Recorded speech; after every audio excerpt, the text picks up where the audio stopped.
The Imperial Medical Complex rose like a jagged needle of obsidian against the violet skies of the capital, a monument to a civilization that had conquered stars but could not conquer the fragility of its own bloodline. Inside the great sanctum, the air was pressurized and sterile, smelling faintly of ozone and ancient dust. High above, the alien emperor sat on a throne of cold light, his eyes like dying stars, fixed upon the small, motionless form of his daughter, Princess Ilara. She lay encased in a gravity cradle, her crystalline skin dimming, a sign that her life force was retreating into the silent void. The most prestigious scientists from across the Andromeda cluster stood in a semicircle, their heads bowed, shadows long and heavy against the polished floors. They had exhausted every protocol, every nanite infusion, and every genetic rewrite known to their kind, yet the girl remained a statue of living grief.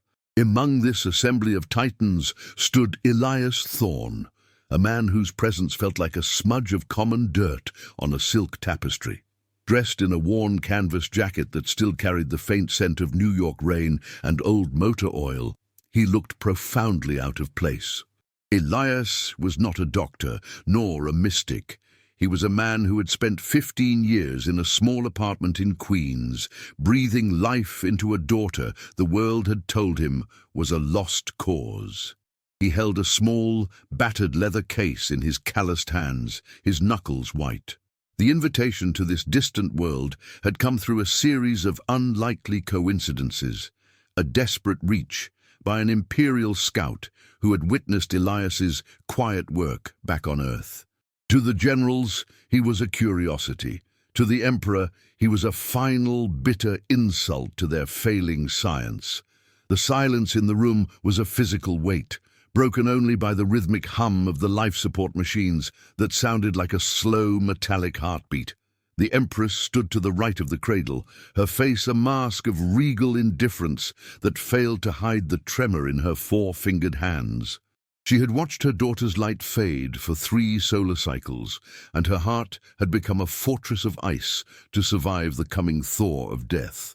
When Elias stepped forward, his boots clicking softly on the glass-like floor, a ripple of hushed, mocking whispers broke out among the alien elite. They saw a primitive, a creature of carbon and bone trying to mend a being of light and frequency. Elias didn't look at them. He looked only at the girl, seeing not an Imperial heir, but a frightened child trapped behind a wall of glass. He knelt by the cradle, ignoring the guards who leveled their energy lances at his heart. Elias reached into his bag and pulled out a simple, hand-carved wooden resonator, a tool he had built in his garage to help his own daughter find her pulse when her nerves had failed. It looked like a toy, a relic of a pre-warp civilization, and the high scientist let out a sharp, clicking sound of derision. "You bring timber to a sanctuary of subatomic precision," the scientist hissed, his voice echoing in the vast chamber. Elias didn't flinch. He knew that precision was often just another word for distance, and what this girl needed wasn't a calculation. It was a bridge. He closed his eyes, centering himself, recalling the thousands of nights he had spent whispering to a silent room on Earth. He began to hum, a low, guttural vibration that started in his chest and moved into the wooden device. It wasn't a song, but a frequency of recognition, a mimicry of the human heart's most stubborn rhythm. He placed his bare, scarred hand on the cold exterior of the gravity cradle, his skin a stark contrast to the shimmering alien alloy. The Emperor leaned forward, his massive frame casting a shadow over the entire platform, his curiosity finally outweighing his skepticism. The air in the room seemed to thicken as the vibration from the wood began to sync with the hum of the machines. Elias wasn't looking for a cure in the biological sense. He was looking for the girl's spirit, searching for the resonance that connects all living things, regardless of their origin. Suddenly, the lights in the room flickered, not from a power surge, but as if the atmosphere itself had caught its breath. The monitors, which had displayed a flat, unchanging line of neural activity, began to jump with erratic, jagged spikes. The Empress gasped, her hand flying to her throat, her eyes widening as she saw a faint glow return to Ilara's fingertips. It was a small thing, a mere spark in the dark, but in that sterile temple of failure, it felt like a supernova. The scientists scrambled to their consoles, their long fingers flying over holographic interfaces, shouting in their native tongue about unaccounted bioresonance. Elias didn't move. He kept his hands steady, his eyes locked on the girl's face, waiting for the soul to answer. The tension in the room shifted from cold despair to a frantic electric hope that was almost painful to witness. The generals stepped back, their lances lowered, feeling a primal power they couldn't categorize or command. Elias felt the sweat beads forming on his brow, the physical toll of maintaining the vibration, of pouring his own history of fatherhood into this alien vessel. He thought of his own daughter Sarah back on Earth and the way her eyes would light up when he finally found the right chord on his old guitar. He realized then that love was the only universal language, the only frequency that could traverse the light years between two grieving parents. He whispered a name, not Ilara's but his own child's, a prayer of connection. In that moment, the gravity cradle gave a sharp metallic ping, and the stasis field began to dissolve without a command from the control center. The girl's body, once rigid as a corpse, softened, her chest rising in a deep, shuddering breath that echoed through the silent hall. A single tear, iridescent and thick, rolled down her cheek, leaving a trail of light. The high scientist fell to his knees, his instruments showing a total recalibration of the girl's nervous system, a miracle that defied every law of their physics. The Emperor stood up, his towering presence no longer a threat, but a witness to a power he had never encountered in all his conquests. The room felt smaller now, no longer a tomb, but a nursery. Elias pulled his hand back, his arm trembling from the exertion, his face pale and drained.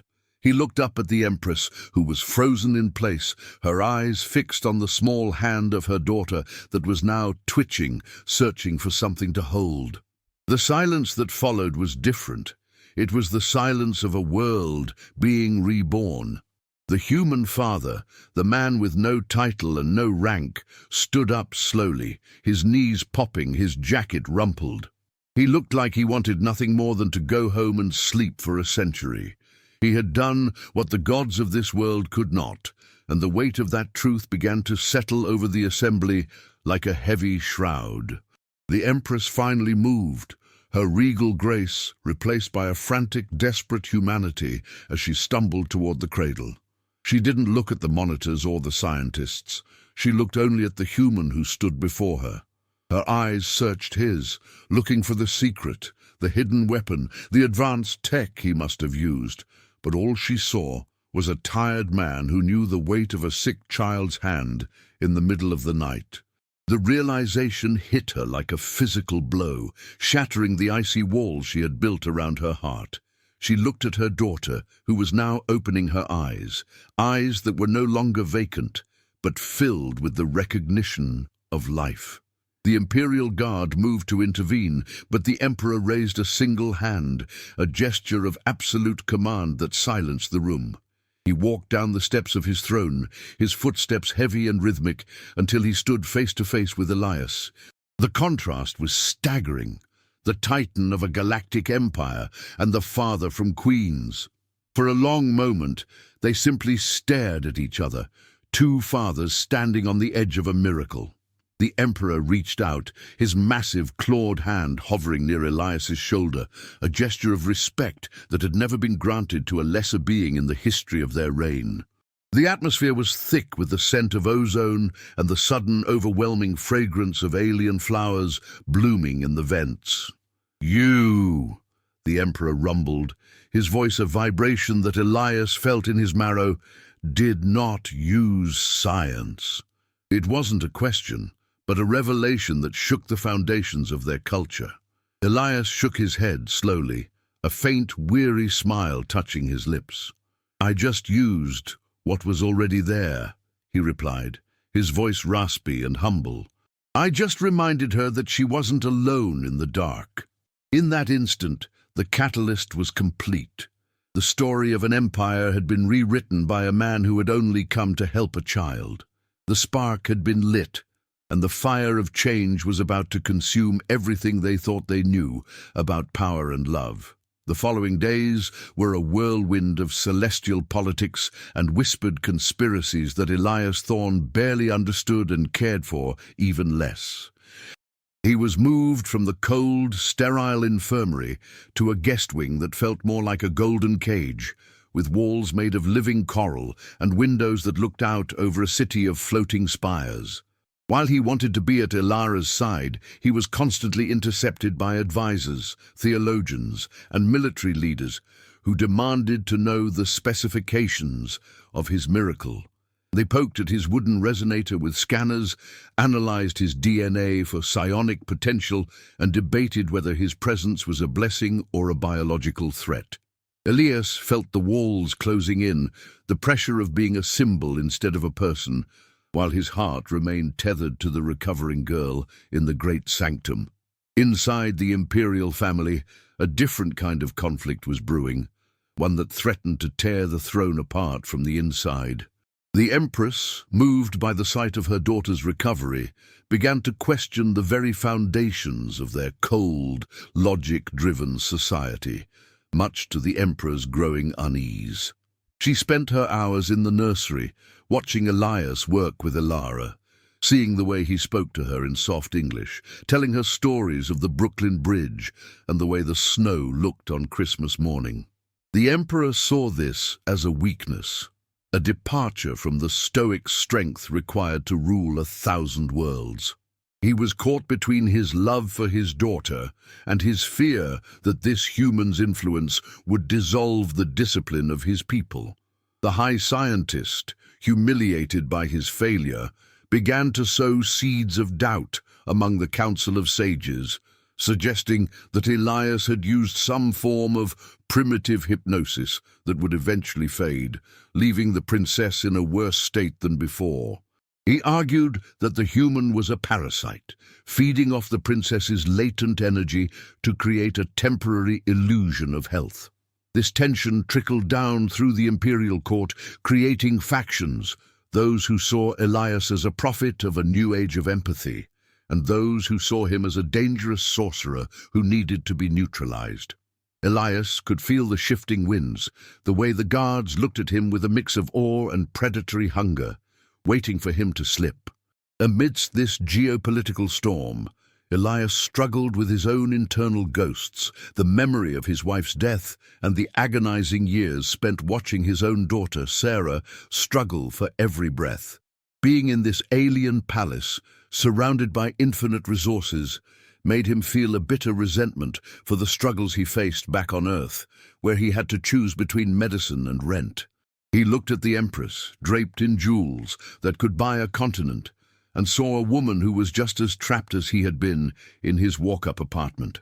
Their paths were diametrically opposed, one from the pinnacle of power, one from the depths of struggle, yet they were colliding in the shared space of a child's recovery.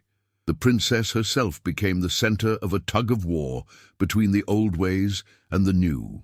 The imperial tutors wanted to return her to her rigorous mental training, her ascension protocols, while Elias insisted she needed rest, play, and the simple touch of a parent's hand. He clashed openly with the Grand Vizier during a formal meal, his voice rising in the echoing hall as he defended the child's right to be a child. "You're trying to turn her back into a machine before she's even learned how to be a person," Elias shouted, the sound of his voice shocking the silent servants.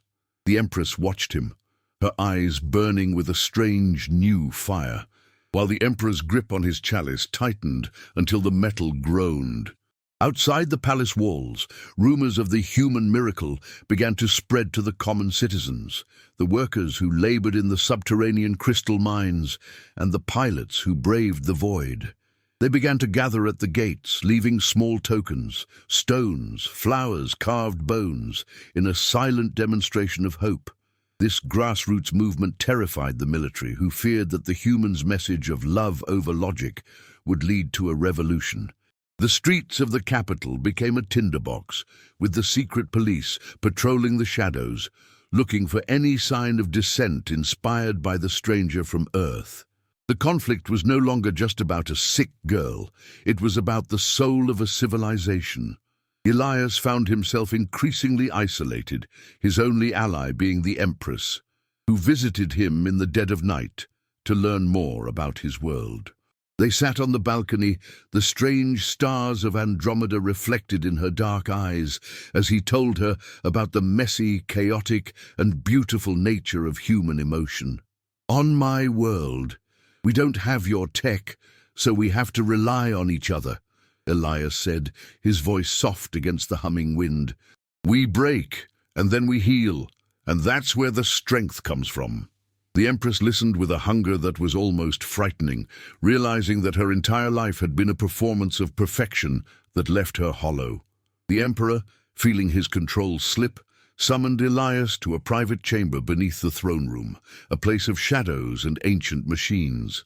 He didn't speak with the voice of a ruler, but with the voice of a man who was losing his grip on his world. "You have brought a poison to my house," the Emperor whispered, his eyes glowing with a dangerous, unstable light. "You have taught my wife to weep and my people to dream.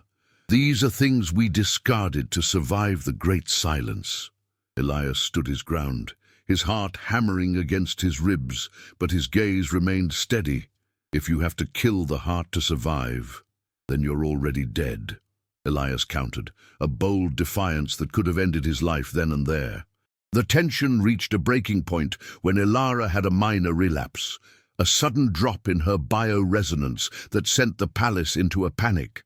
The high scientist seized the opportunity, claiming it was proof of Elias's deceptive arts and demanding he be imprisoned. The Emperor hesitated, the weight of his crown pressing down on him, while the Empress stood in front of Elias, her arms outstretched in a gesture of protection. The room was filled with the sound of drawing weapons and the high-pitched whine of energy building in the walls. It was a standoff between the old world of absolute order and the new, terrifying world of unpredictable emotion. Elias realized that he was the catalyst for a change that he might not survive. He looked at the Empress, seeing the transformation in her, the way her regal mask had finally cracked, revealing a mother who would burn the galaxy down to save her child. He knew that the conflict wasn't just about him. He was merely the mirror, reflecting their own buried humanity back at them. The pressure from the external world, the rioting citizens at the gates, and the internal betrayal of his own council forced the Emperor to make a choice. He ordered the sanctum sealed, trapping Elias, the Empress, and the princess inside, while the military moved to restore order outside. As the heavy obsidian doors groaned shut, locking them in a tomb of their own making, Elias felt a sense of grim clarity. He was no longer just a father from Queens. He was a revolutionary in a world that feared the heart. The silence inside the sealed room was deafening, a vacuum that waited to be filled with either a new beginning or a final ending. He looked at Elara, whose breathing was once again shallow, and then at the Empress, whose face was wet with the very tears the Emperor had called poison. The paths of their lives had converged at this point of maximum friction, and something was about to break. The chapter ends with the sound of the first explosion echoing through the palace, a sign that the people had breached the outer walls. The conflict had moved beyond words and medicine. It was now a struggle for the very right to feel. Elias picked up his wooden resonator, his hands steady despite the chaos. He knew that the only way out was through the center of the storm, and he prepared himself for the final confrontation between the miracle he had brought and the empire that wanted to extinguish it.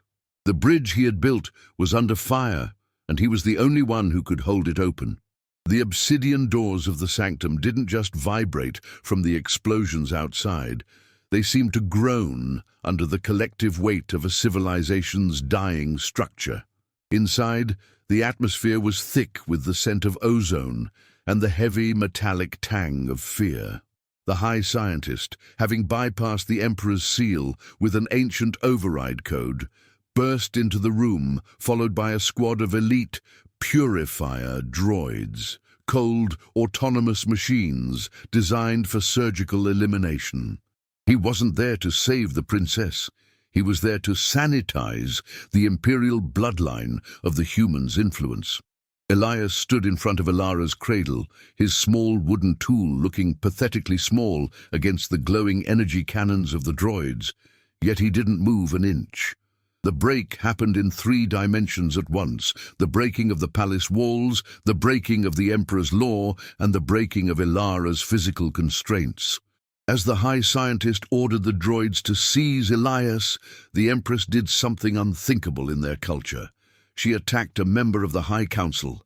With a scream that was purely, viscerally maternal, she lunged forward, her royal robes fluttering like the wings of a predatory bird. She struck the scientist with a hidden pulse blade, a weapon meant only for the most desperate of rituals.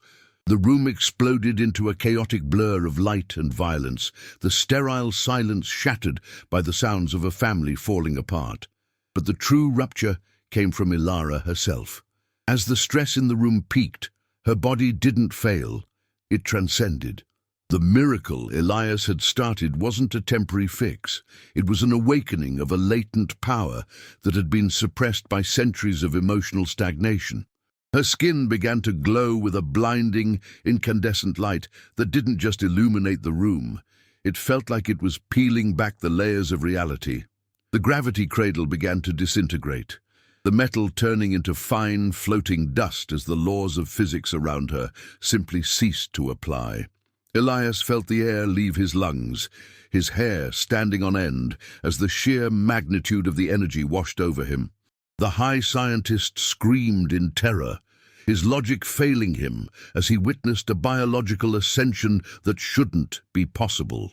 He tried to recalibrate his droids, but the machines simply froze, their optical sensors melting under the intensity of Ilara's light. This was the break, the moment where the old world science became obsolete in the face of a new, raw truth. The princess rose from the cradle, not as a frail girl, but as a being of pure, unadulterated resonance. Her eyes, once clouded and dull, were now twin suns, reflecting a knowledge that spanned the stars. She wasn't just healed, she was reborn into something that the Empire could neither control nor understand. In the midst of this cosmic event, the Emperor entered the chamber, his armor scorched and his face bloody from the battle at the gates. He stopped dead, his sword dropping from his hand as he saw his daughter floating in the center of the room, a goddess of light. He saw his wife on the floor, weeping and bloodied, and the human father standing in the eye of the storm, looking terrified yet resolute. The Emperor's world, his empire, his laws, his very identity, shattered in that moment. He realized that the miracle had a cost he was never prepared to pay, the end of the world as he knew it. He fell to his knees, not in prayer, but in total, crushing defeat. Elias felt a sudden, sharp pain in his chest, a sympathetic resonance with the girl's power. He realized that Ilara was essentially a living antenna, broadcasting the pain and hope of everyone in the room. She was experiencing the break of every heart present, the Emperor's pride, the Empress's grief, the scientist's envy. It was too much for a human mind to bear, and Elias felt himself slipping into a state of shock. He saw visions of his own life, the day his wife died, the first time his daughter smiled, all of it laid bare and amplified by the princess's awakening. The boundaries between his soul and the alien world were dissolving, a rupture of the self that felt like dying. The palace shook as a massive section of the roof collapsed, letting in the violet light of the sky and the sounds of the revolution below. The people had reached the inner sanctum, but they stopped at the threshold, blinded by the radiance emanating from the princess. The violence outside ceased instantly, replaced by a profound, terrifying awe. The break had reached the masses. The collective consciousness of the capital was being rewired by the sheer presence of the girl's light. People who had been enemies minutes ago found themselves dropping their weapons, overwhelmed by a sudden, inexplicable sense of connection and shared history. The high scientist, driven mad by the collapse of his worldview, made a final, desperate move. He lunged for a console that controlled the palace's atmospheric stabilizers, intending to vent the room into the vacuum of space. A scorched earth policy to end the heresy. Elias saw the movement and, acting on pure fatherly instinct, threw himself across the room. He tackled the scientist just as the man's hand hit the override. There was a sound like a thunderclap, and a localized rift in space-time began to tear open near the ceiling. The vacuum of the void began to suck the air and debris upward, creating a howling vortex of destruction in the heart of the sanctuary. Elias was being pulled toward the rift, his fingers slipping on the smooth obsidian floor. He looked at the Empress, who was reaching for her daughter, and then at the Emperor, who was trying to shield them both. In that moment of absolute chaos, Elias felt a strange peace. He had done what he came to do. He had shown them that love was a force of nature, as real and as dangerous as any star. He prepared to let go, to be consumed by the break he had caused, a sacrifice for a world that wasn't even his own. He closed his eyes, thinking of the quiet streets of Queens, of the smell of rain on the pavement, but Ilara didn't let him go. The being of light reached out with a hand that was both physical and ethereal, and the vortex simply stopped. The rift didn't close, it froze, turned into a shimmering, harmless decoration in the air. The princess looked at Elias, and for the first time she spoke. It wasn't a voice of sound, but a voice of pure thought that resonated in every cell of his body. "Thank you, Father," she said. The word father wasn't just directed at Elias or the Emperor. It was a recognition of the archetype, the protector, the one who stays in the dark. The break was complete. The separation between species, between classes, and between the physical and spiritual had been severed. The room fell into a heavy, glowing silence. The high scientist lay curled in a ball, his mind broken by the sight of a reality he couldn't quantify.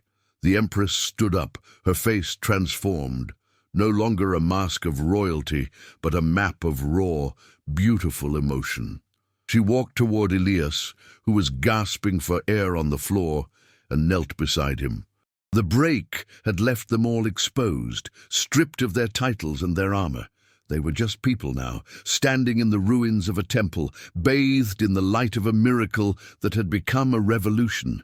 The consequences of this moment would ripple across the galaxy, but for now there was only the sound of their breathing. The chapter ends with the Empress reaching out and taking Elias's hand, her touch no longer cold or alien, but warm and human. Outside, the city was silent, the fires of revolution dampened by the overwhelming light. The old empire was dead, broken by a single father's refusal to give up on a child. The break had cleared the way for something new, something terrifying and wonderful, and the weight of that future hung in the air like a bated breath. They were in the wreckage of a civilization, but for the first time in 1,000 years, they were finally, truly alive. The aftermath of the break was a period of haunting crystalline stillness that felt more like a dream than a reality. The Obsidian Palace, once a symbol of unyielding power, was now a fractured monument, its halls filled with the scent of ozone and the soft, rhythmic humming that Ilara now projected naturally. The imperial government had effectively dissolved, the generals had laid down their arms, and the Council of Sages had vanished into the shadows. Elias Thorne found himself no longer a prisoner or a guest, but a ghost wandering through a changing world. His body felt heavy, his joints aching from the resonance he had endured. but his mind was sharp with the realization that he could never truly go back to being just a man from Queens. The physical consequences for the princess were staggering. Ilara was no longer disabled in the traditional sense, but she was also no longer entirely physical. She moved through the palace like a shimmer in the air, her footsteps leaving faint, glowing patterns on the floor. She could see through walls, hear the thoughts of the people in the city below, and manipulate the very molecules of the air. But with this power came a profound isolation. She was a bridge between two states of existence, a child who had become a god before she had learned to be a teenager. Elias spent hours with her, helping her ground herself, teaching her how to turn down the volume of the universe so she could just sit and watch the sun set.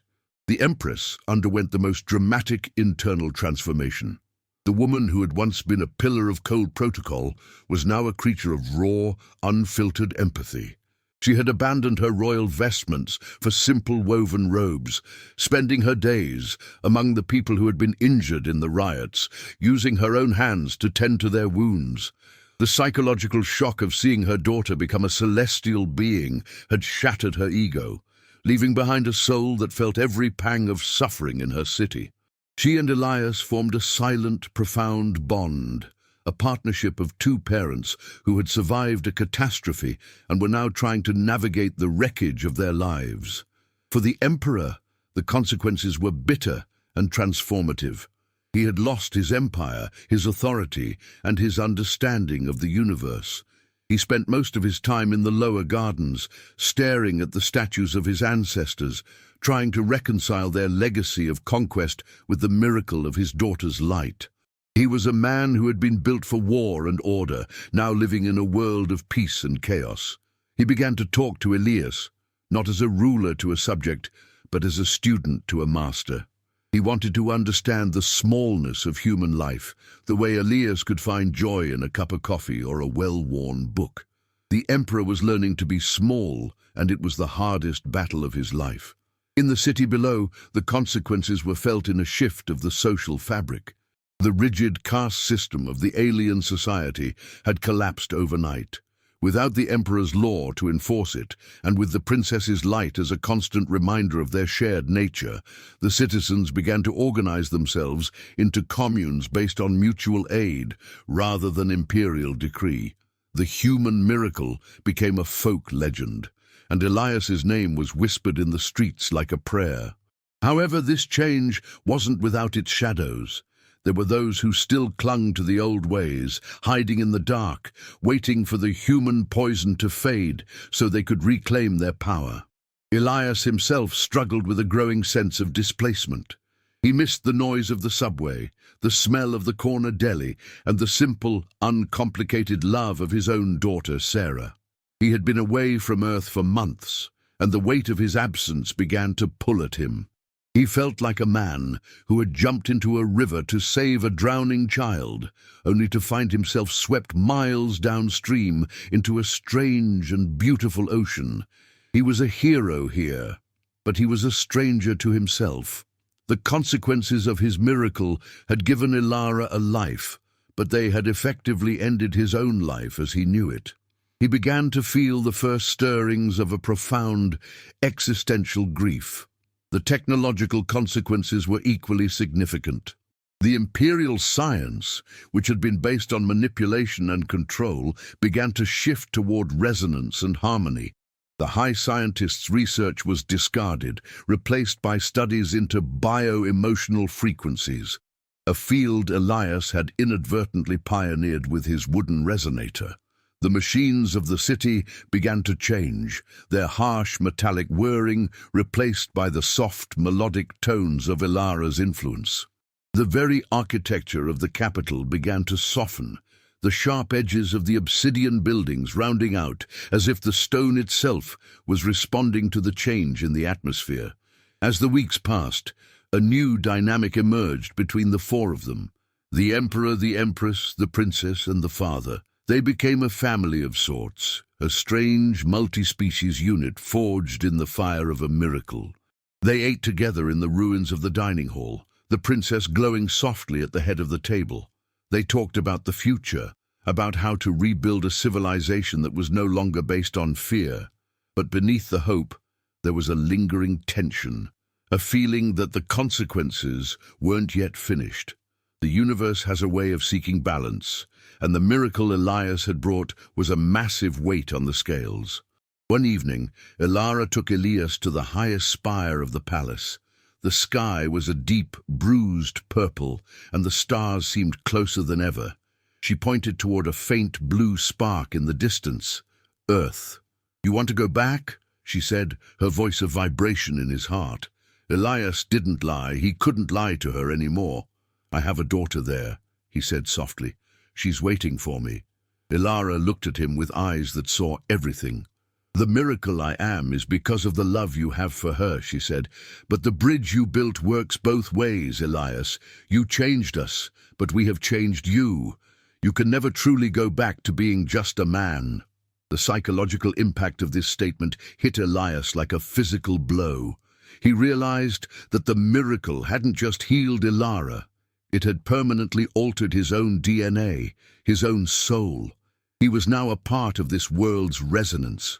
If he went back to Earth, he would be a beacon in a dark room, a freak of nature in a world that wasn't ready for him. The consequences of his compassion were a permanent exile from the life he had fought so hard to protect.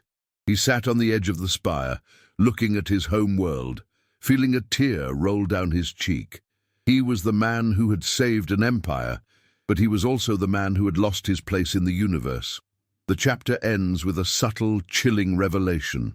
In the depths of the palace, the high scientist, who had been presumed catatonic, was found missing from his cell. In his place was a series of symbols carved into the wall, the old imperial insignia, but twisted into a shape of revenge. The consequences of the break had created a vacuum of power, and something dark was moving to fill it. As Elias sat on the spire mourning his lost home, he didn't see the shadow moving in the courtyard below, or the way the lights of the city flickered with a sudden, malicious intent. The miracle was over. The struggle for survival was about to begin again. The final image of the chapter is the Empress finding Elias on the spire and sitting silently beside him. She didn't offer words of comfort. She just took his hand and looked at the distant blue spark of Earth with him. They were two parents, bound by a miracle and haunted by its cost, watching the stars and waiting for the next storm. The consequences were far from over, and the price of a child's life was proving to be more than any of them had imagined. The silence of the night was heavy, with the weight of things left unsaid and the looming shadows of a world that refused to stay broken. The final resolution began not with a battle, but with a song. The high scientist had not fled. He had descended into the ancient resonance chambers, deep beneath the planet's crust, seeking to use the world's own frequency to purge the new era. He began to broadcast a dissonance, a jagged, agonizing sound that tore through the city like a physical blade. The citizens collapsed in the streets, clutching their heads as their newly awakened empathy became a weapon against them. The beautiful harmony that Elara had established was being corrupted into a symphony of pain. It was the final gasp of the old world, a desperate attempt to prove that hate was more powerful than the miracle that had unseated it. Inside the palace, the effect was devastating. Elara began to flicker, her light dimming as the dissonance attacked her very essence. The Emperor and Empress were paralyzed by the psychic noise, their newfound sensitivity making the attack unbearable. It was Elias Thorne who stood up, his human mind less sensitive to the planet's resonance, but more attuned to the sheer stubbornness of survival, finding the strength to move. He realized that the resolution wouldn't come from a cosmic power or an imperial decree. It had to come from the same place the miracle started, a single, quiet act of love. He grabbed his wooden resonator, the wood now cracked and worn, and began to make his way down into the depths. He found the high scientist in a cathedral of ancient machinery, the man's eyes bleeding, his body twisted by the sheer power of the dissonance he was channeling. "You brought the rot of emotion," the scientist screamed over the howling noise. "I will return us to the silence of the void."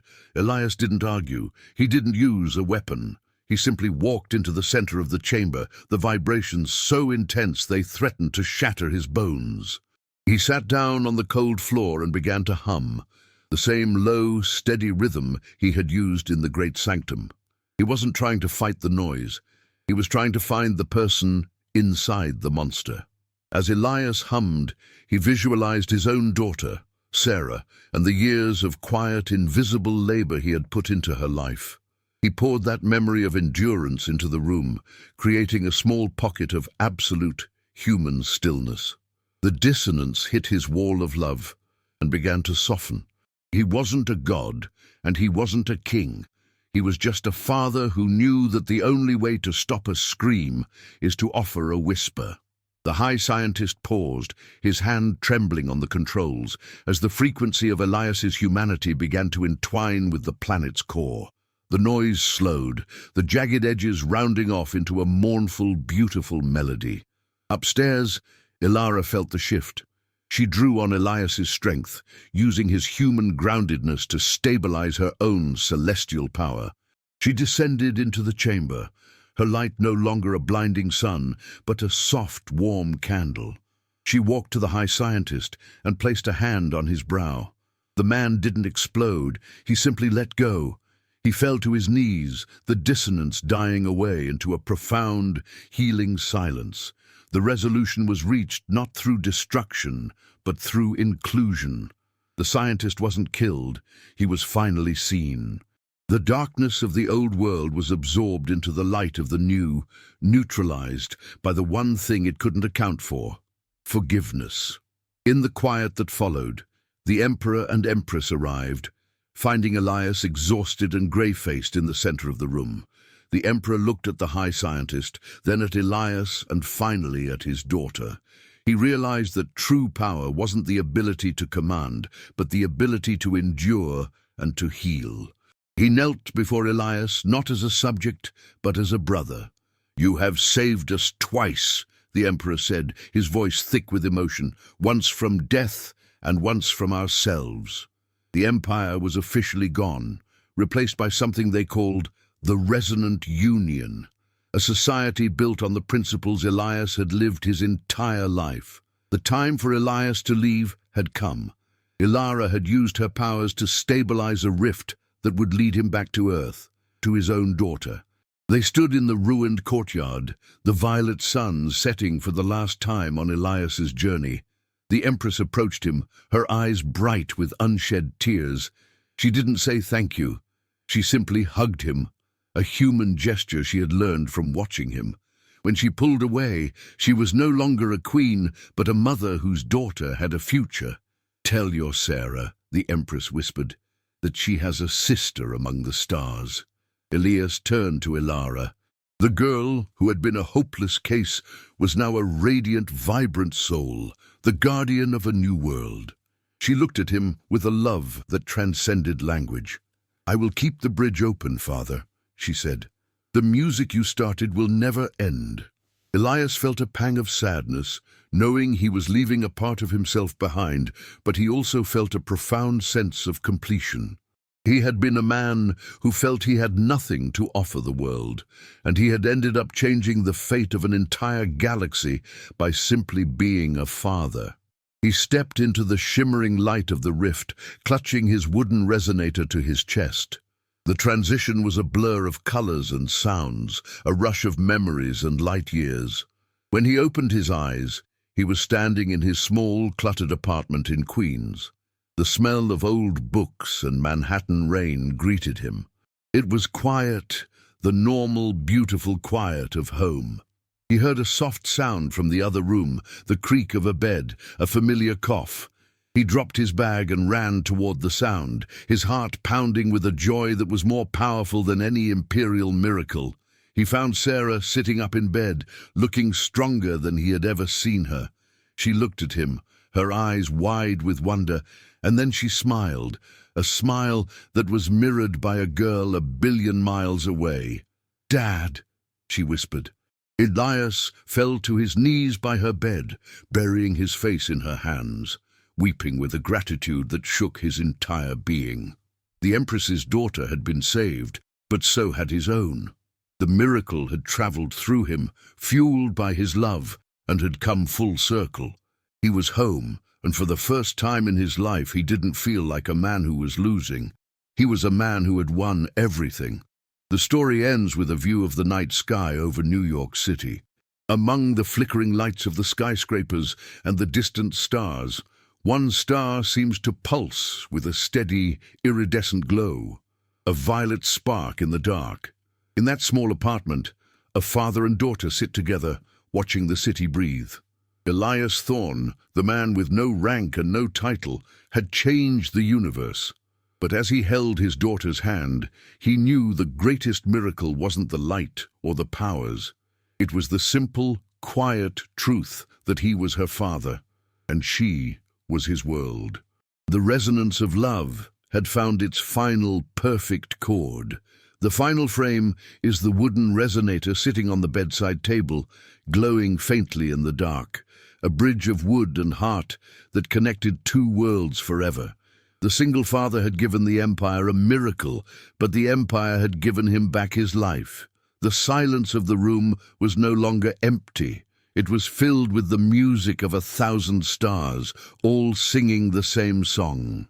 Love is not a weakness. It is the frequency of the universe itself. And in that small room in Queens, the universe was finally, beautifully in tune.